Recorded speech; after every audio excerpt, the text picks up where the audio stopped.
এইমাত্র বড় খবর জোরসুমুলি টিভি নিউজের পক্ষ থেকে।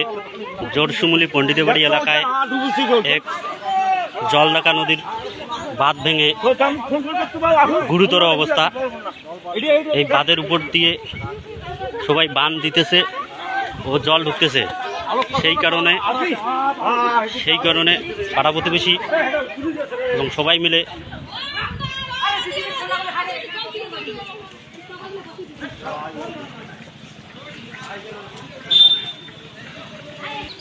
দেখতেই পারছেন ভয়াবহ বন্যা।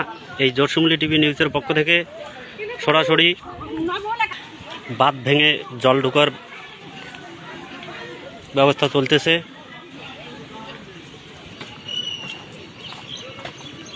সবাই মিলে মাটি দিতেছে এবং জলটাকে বন্ধ করার জন্য। এবং নদীর ভয়াবহ অবস্থা। এই অবস্থায় নদীর ধারের যে লোকগুলো আছে সবগুলোই আসতে পারছে না। জলের প্রচুর প্রবল স্রোত। এই স্রোতে কেউ নদীর ধার থেকে আসতে পারছে না এবং অনেক লোকজন নদীর পাশে আটক হয়ে আছে। এবং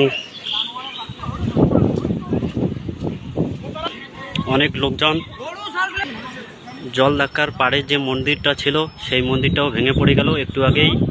এই যে দেখতেছেন, এই যে নদীর প্রবল জলের স্রোতে এই যে মাঝখানে যে মাঠ এবং ক্ষেত সবগুলোই ডুবে পড়ে আছে। এই সরাসরি দেখতে পাচ্ছেন জোরসুমুলি টিভি নিউজের পক্ষ থেকে।